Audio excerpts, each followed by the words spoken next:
entrepreneurs d'avenir, on s'était croisés, j'avais suivi le truc, et puis en plus vous êtes partenaire de Giverny, et moi j'ai loupé la dernière, j'ai pas ce bleu-là, j'ai lancé un bleu, donc il faut absolument que ça va pas, et comme ça on retrouve. Et là elle me raconte ce que vous avez fait avec les usines, voilà, donc il y a vraiment quelque chose à faire, donc merci en tout cas Eleonore et Lorraine d'être venues. On a une première question assez générale. L'industrie, ça devient un peu à la mode, vous avez remarqué. Hein. Les politiques, enfin, les politiques on en parle beaucoup. Il y a des études qui ressortent sur le lien entre désindustrialisation, paupérisation. Là, on commence à expliquer qu'il y a des souveraineté nationale aussi.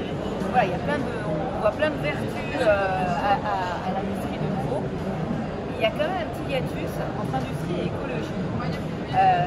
Ça, en revanche, voilà, c'est pas encore tout à fait la conversion, la transition, la passerelle entre les deux ne fait pas. Je voulais avoir votre point de vue là-dessus.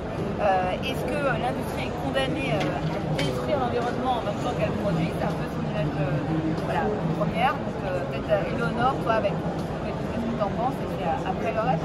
Oui, carrément, je t'ai présenté le collectif rapidement. Donc le collectif Startup Industrielle France, c'est une association d'intérêt général qui a pour but de faire connaître l'existence des startups industrielles, parce que c'est vrai que l'écosystème a été créé plus ou moins par et pour les startups du numérique et du service, mais finalement il a toujours existé aussi des startups qui fabriquent et qui, que ce soit des produits physiques ou des procédés industriels, et donc d'accompagner l'évolution de l'écosystème startup en faveur des projets industriels. Et puis quitte à relancer l'amorçage industriel en France, essayons de pas réinventer le charbon, et donc du coup d'expliquer en fait que l'économie circulaire et l'industrie ne s'opposent pas, au contraire ils sont indissociables. Parce que je vais prendre l'exemple que je prends souvent, c'est qu'en fait même une poignée de porte qui n'a aucun rôle écologique et social dans son utilisation peut néanmoins être produite dans une démarche d'économie circulaire.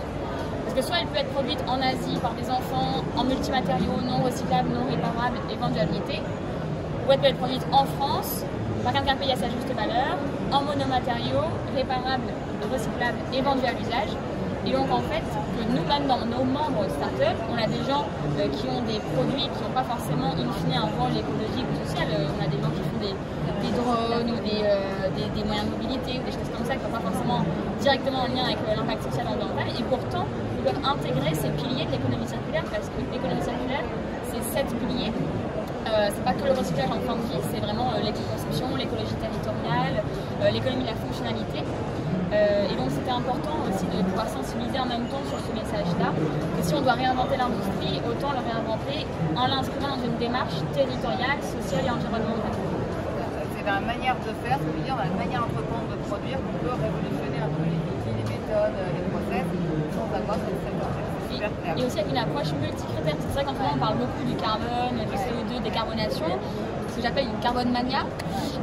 Mais en fait, si on raisonne que par le carbone, ça n'ira pas non plus. En fait, c'est qu'il faut avoir une approche multicritère, parce qu'il y a le carbone qui est un des indicateurs, mais il y a la biodiversité, il y a la consommation d'eau, d'énergie, de matières premières rares, etc. Et donc c'est grâce aux outils comme l'analyse de cycle de vie qu'on va réussir à avoir une approche multicritère qui permet d'intégrer à chaque étape de vie d'un projet, non pas seulement d'un produit, mais d'un projet, c'est aussi dans notre business model, l'impact environnemental et social. L'éco-conception d'ailleurs va être clé, et je pense que ça fait une bonne merveilleuse transition avec ce que fait Gobilab depuis quelques ans et l'illustration de cette idée. Donc nous, on est une PME, on fabrique en France depuis 10 ans des produits réutilisables, donc principalement des gourdes et des couverts. Et nous, notre mission, c'est de mettre de l'éco-design local et inclusif dans tous les quotidiens. Et donc depuis 10 ans, on accompagne énormément d'organisations, des corporates, des startups, des boîtes de prod et pas mal de collectivités territoriales depuis peu dans la réduction des déchets vers le réutilisable. Et c'est vrai que quand on a créé Gobi il y a 10 ans, on a voulu donc créer un objet qui remplace le jetable, et on voulait déjà faire mieux que le jetable. Et donc on a des objets qui sont éco-conçus, fabriqués en France et assemblés par des personnes en situation de handicap. Et beaux, on les a voulu design pour que les gens aient envie de les adopter, envie de les garder. Et donc sur la partie peut-être éco-conception, pour faire le lien avec ce que tu disais, nous on a travaillé avec une coopérative, la coopérative MU, qui est une agence d'éco-conception, et qui du coup nous a accompagnés pendant 9 mois pour créer le meilleur produit par rapport à une référence, par rapport à un usage, et donc d'analyser son cycle de vie pour, avant de le fabriquer, mesurer son impact environnemental de fabrication sur 15 critères, les réduire et être capable de les piloter en amélioration continue. Et c'est ce qu'on fait depuis 10 ans sur chacun de nos produits. Et on pense que c'est très important et que l'industrie, c'est vraiment ça, qui doit aller vers l'éco-conception, concevoir tous les produits, tous les services. Et c'est vraiment de l'anti-greenwashing parce qu'en fait on est capable de mesurer, de comprendre et d'être transparent sur tous nos processus de fabrication. Et du coup, autre question par rapport au discours ambiant, on sent qu'il y a une volonté gouvernementale de réindustrialiser, il y a des grands renforts de convaincre le public. Mais là on est au Salon des maires. Concrètement, vous, qu'est-ce que vous avez pu observer en termes d'acceptation par les élus locaux, d'appétence pour avoir de nouvelles usines qui s'installent? On a là aussi vu, alors c'est peut-être une légende urbaine, quelque chose qui est monté en épingle, mais des réactions sur moi je préfère avoir une plateforme Amazon logistique, ça me crée des emplois très vite et c'est moins polluant, plutôt voilà, que l'usine où j'ai l'image, il va y avoir de la fumée, quoi. Comment ça se passe? Quels exemples vous avez encore sur ce terrain? Est-ce qu'il y a un changement culturel à accompagner ou est-ce que la mue est en train de se faire assez rapidement? Tu l'as dit, c'est l'image en fait. Il y a un énorme besoin de recréer un imaginaire de l'industrie aujourd'hui. Parce que l'industrie d'aujourd'hui, c'est plus au labo. Aujourd'hui, l'industrie peut être propre, peut être silencieux, peut être doux. Pas nécessairement, c'est pas 100%, il y a encore du polluant, du bruyant et du sale, mais globalement, c'est vraiment plus que c'était en termes de nuisance il y a 50 ans. Et donc, d'une part, si on veut pouvoir consommer responsable, parce que c'est pas en ayant du Made in China que ça va être possible, donc il va falloir accepter que les usines reviennent en France. D'autre part, d'avoir au plus près des métropoles, et puis même dans les territoires ruraux aussi, parce que ça va créer de l'emploi selon tous les niveaux d'éducation, parce qu'aujourd'hui l'industrie c'est pas que l'opérateur ou que l'ingénieur, il y a des postes pour tout niveau d'études en fait, et ça c'est aussi très important à expliquer aux citoyens. Il y a un rôle d'éducation vraiment et de reconnexion des consommateurs et des citoyens avec c'est quoi l'industrie d'aujourd'hui, qui est l'industrie qui intègre, qui avant tout répond à des besoins de société, parce que il y a deux approches à l'industrie 4.0, l'industrie du futur. Il y a des gens qui font l'industrie par l'industrie avec la recherche technologique à tout prix. Nous, au sein du collectif, c'est pas vraiment ce qu'on pousse parce qu'on pense que l'industrie doit d'abord se mettre au service des besoins de la société et qu'ensuite on regarde la meilleure solution pour y répondre, mais qui n'est pas forcément technologique. Je prends un exemple que je prends de temps en temps. Si tu veux occuper un enfant tout un après-midi, peut-être que parfois un bout de bois va être plus performant qu'une voiture avec télévisée connectée qui va durer qu'une heure avec les piles, quoi. Donc la meilleure solution n'est pas nécessairement basée sur une technologie high-tech, ça peut aussi être du low-tech. Et donc ça, il y a vraiment besoin de l'expliquer aux acteurs du territoire, mais aussi aux industriels eux-mêmes et finalement aussi aux consommateurs également. Et il y a un gros enjeu pour les territoires de développer un écosystème favorable à l'avancement industriel, notamment aujourd'hui on trouve des Fab Labs plus ou moins à chaque point de vue dans les grandes métropoles, ce n'était pas le cas il y a 5 ans, mais les Fab Labs permettent de prototyper, que ce soit derrière pour aller en artisanat ou aller en industrie. Mais quand on veut passer à l'étape d'après qui s'appelle la pré-industrialisation, on a besoin de surface de 100 à 500 mètres carrés qui soit mixte entre des bureaux et un atelier qui permet de stocker, de charger, décharger, faire du bruit, du sale, de l'odeur, etc. Et ces surfaces-là, aujourd'hui, ont tout été transformées en espèce de coworking sexy comme Station F ou d'autres. À Lyon, on a le H7. Voilà. On va aller évangéliser les tiers-lieux qui sont l'espace juste en face. Et voilà, et en fait, il existe aujourd'hui plein de lieux industriels qui ont été retransformés, adaptés au numérique et au service, et qui finalement avant étaient des lieux industriels. Et donc maintenant, les territoires, les mairies, les métropoles, les régions ont un rôle pour réaccaparer ces lieux et les dédier à des activités industrielles qui peuvent être collectives. Sur le territoire de Lyon, on a l'exemple de l'usine, qui s'appelle l'usine, l'usine Lyon-Paris, qui est en fait une ancienne usine de Bosch qui fait je sais pas combien de milliers de mètres carrés, dans laquelle on a 4-5 projets industriels en amorçage mais aussi en grande série, avec un lieu d'innovation Fab Lab partagé, une cuisine collective aux différentes organisations qui sont sur le site industriel, Et donc c'est vraiment ce genre de territoire un peu mixte entre plusieurs types d'activités qui intègrent l'innovation mais aussi la qualité de vie pour les employés, parce que l'usine aujourd'hui c'est plus que c'était, mais c'est vrai qu'il y a quand même besoin aussi d'apporter la qualité de vie qu'on peut avoir dans le service au sein de l'industrie. Et donc des lieux comme Lyon, Paris, usine peuvent être déployés dans chaque métropole. Ils doivent être déployés par chaque métropole et c'est un rôle de la Caisse des dépôts et des métropoles à jouer pour préserver et créer ces lieux. Préserver et créer. Super. Et vous, Laurent, vous avez combien d'usines Alors on a commencé avec un partenaire industriel dans le Val-de-Marne. Quand on s'est créé, on s'est dit on va pas aller sourcer nos produits en Chine, on va aller les fabriquer nous-mêmes. Et puisque nos premiers clients étaient à la Défense, c'était des grands corporates, on allait fabriquer à 50 km de Paris, dans le Val-de-Marne, chez un partenaire industriel.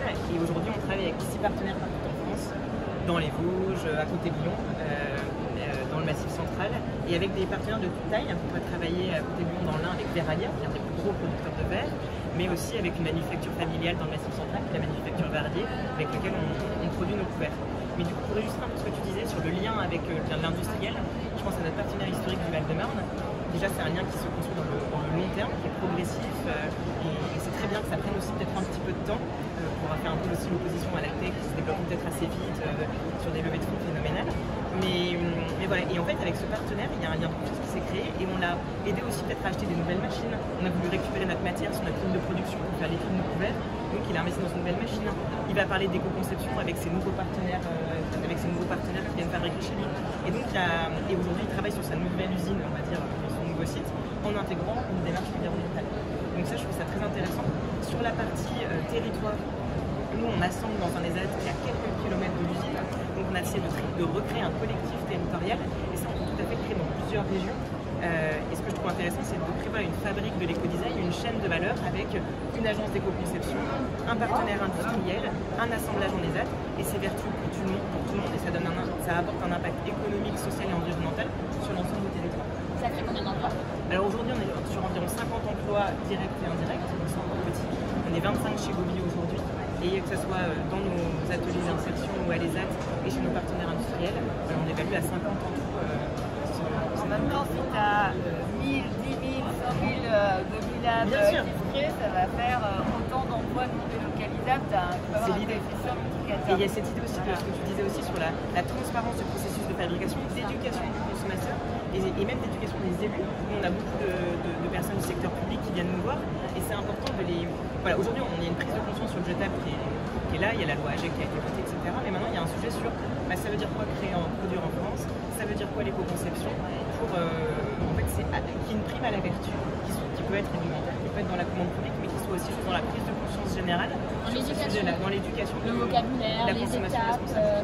On a pris le réflexe de se faire livrer en une minute, de trouver un copain ou une copine en une minute, de trouver une voiture. En claquant des doigts, on fait un sweep et c'est bon, on trouve tout ce qu'on veut.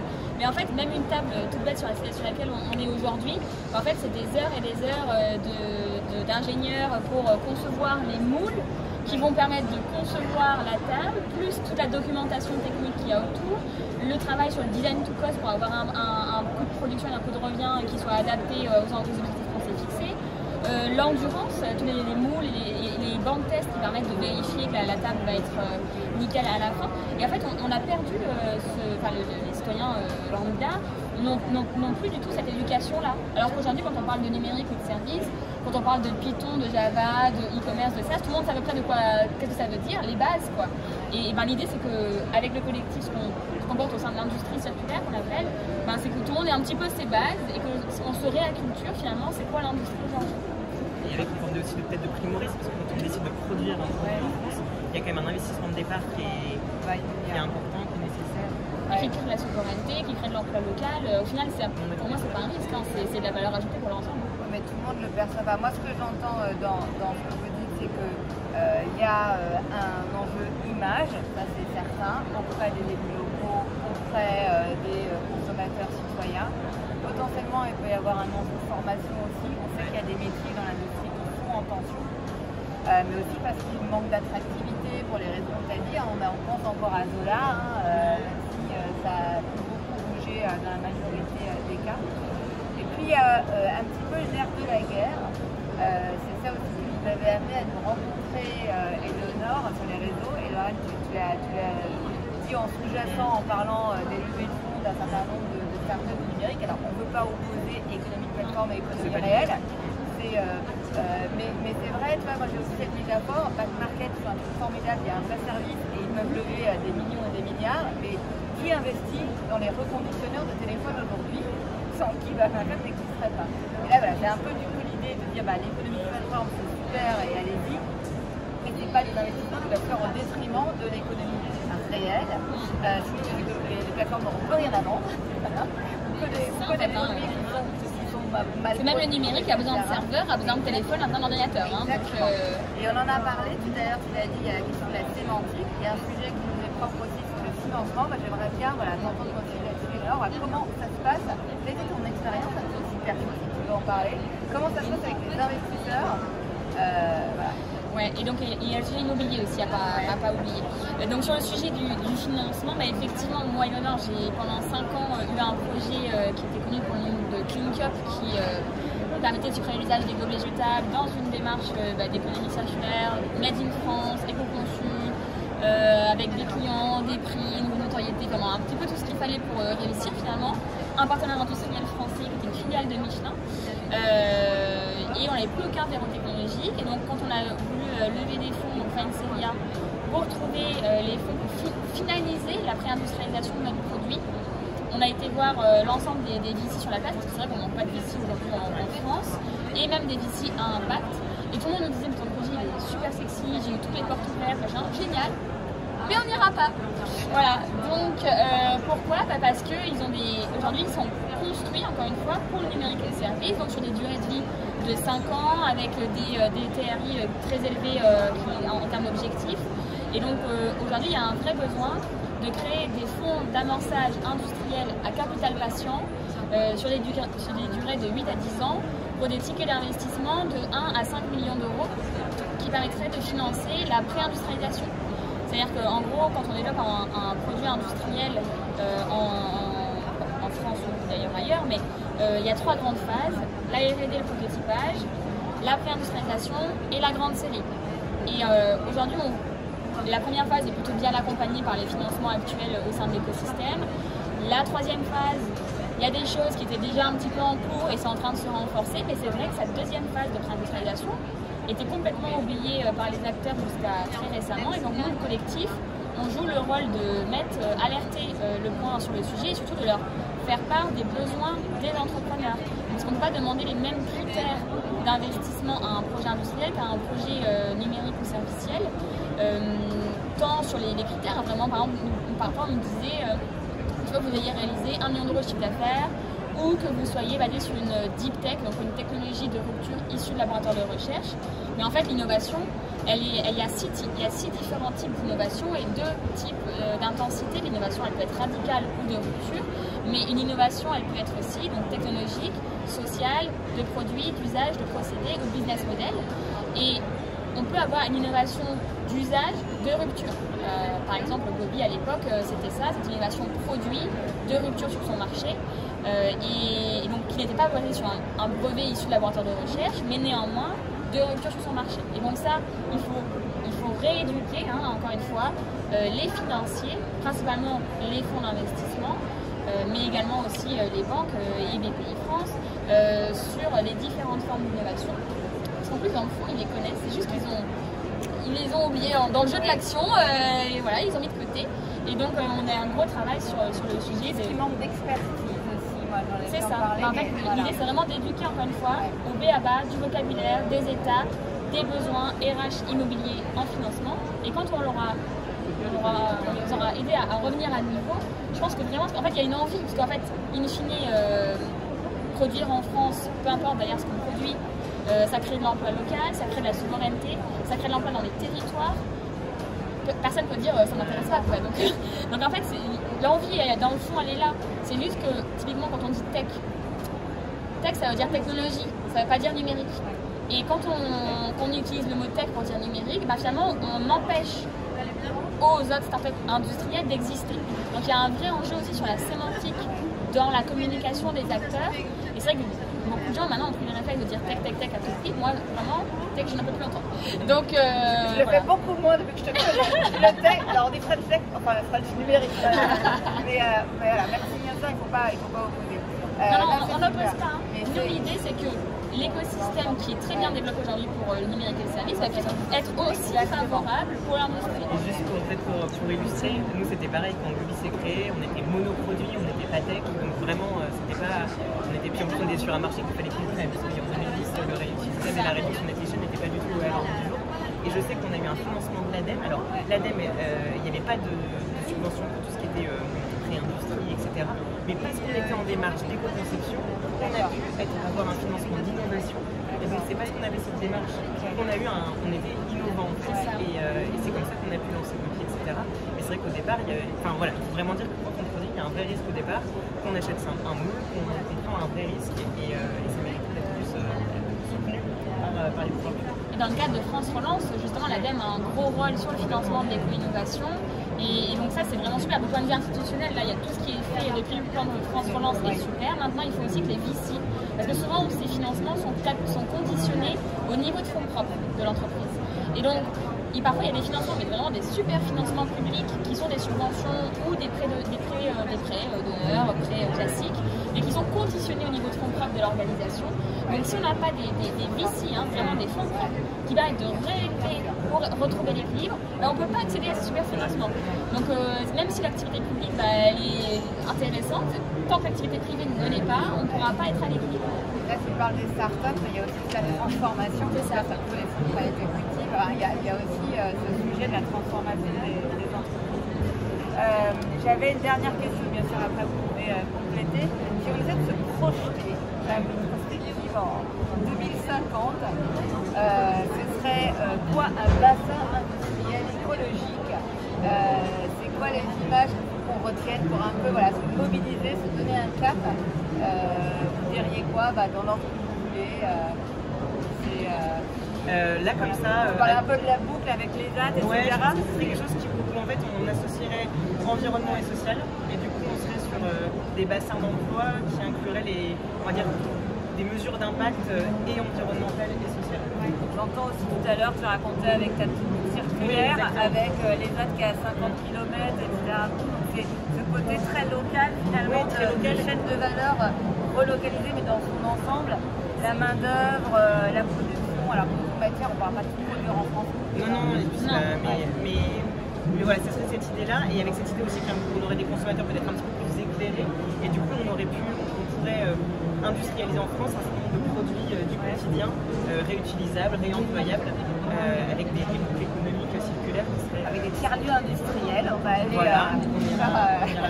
avec des produits en place.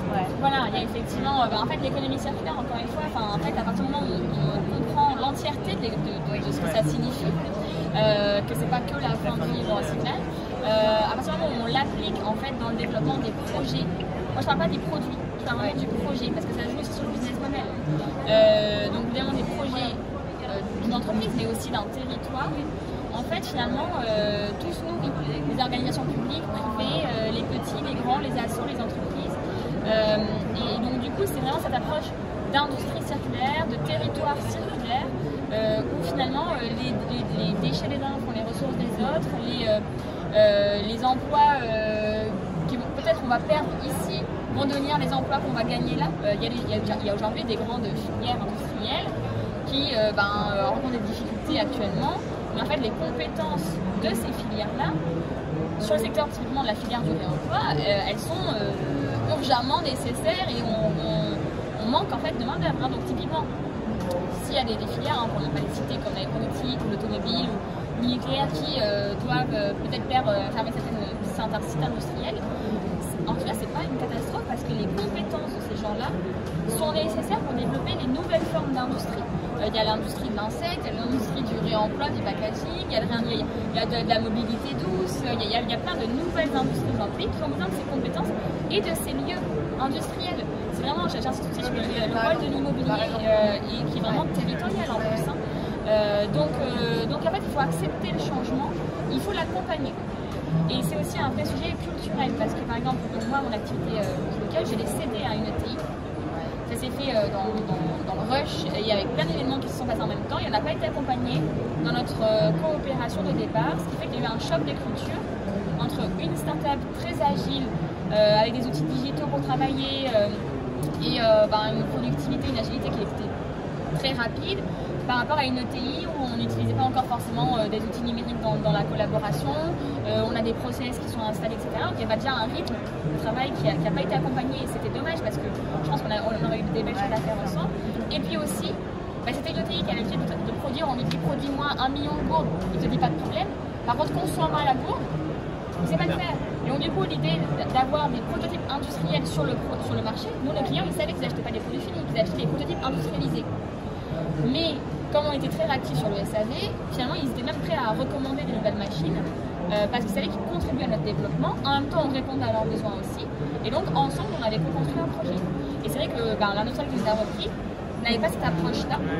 Et donc du coup, le premier réflexe était de retirer les machines du marché alors que les clients ne voulaient pas. Et voilà. Et en fait, il faut vraiment aussi accompagner le changement et la relation entre une petite entreprise numérique et innovante et une structure plus grande. Et c'est un peu le rôle de la French Fab ou aussi de ce qui a été fait par les cabinets de Daniel Spanner-Runacher, c'est sur Technifab qui aurait dû s'appeler Numifab, et bien d'aider ces acteurs industriels. Maintenant, aujourd'hui, je suis dans une ETI, c'est vraiment le rôle que je joue de réussir à implémenter l'innovation, toutes les formes d'innovation dans l'entreprise.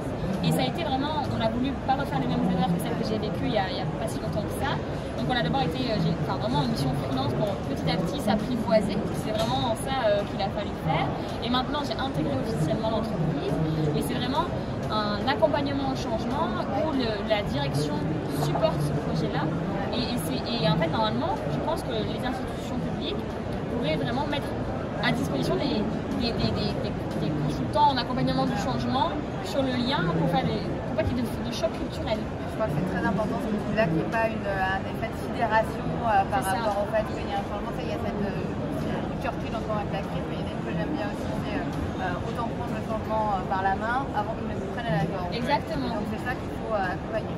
Mesdames, c'était super. Je vais rajouter un petit peu sur le changement de mentalité d'habitude au global, on va dire, sur le changement de culture, ça va se faire ensemble. Et moi je crois vraiment, et chez Gobi on en est persuadé que c'est avec les associations, avec les institutions publiques, avec les entreprises, en coopération, en mettant en place des expérimentations sur le territoire, qu'on va arriver à prouver que c'est possible et qu'on va changer aussi les consortiums. Non mais voilà, c'est vraiment le consortium, c'est vraiment le groupe de travail, le consortium, typiquement sur les enjeux de la loi AGEC, loi climat et loi Egalim en ce moment, Citeo, le ministère de l'Environnement, etc. Il y a des groupes de travail où il y a au sein de la même table tous les acteurs de la chaîne, parce que c'est vraiment une filière de réemploi, qui sont à la table et qui co-construisent ensemble les solutions qui seront derrière leur cahier des charges pour la suite. Et ça a été amené parce qu'il y a 10 ans, des associations, des entreprises ont commencé à dire que le jetable c'était possible. Et en 10 ans, alors qu'il y a 10 ans c'était vraiment pas le cas, on a réussi à faire adopter ça. Donc moi ça me donne plein d'espoir pour la suite. Je pense que je vais arriver à faire des belles choses. Merci, on va peut-être passer. Merci d'avoir filmé les gens. Mais oui, t'es courageux. Courageux parce qu'elle a plus de coude. Il a complètement passionnée. Il a plus de coude. Et du coup, on va passer à un format.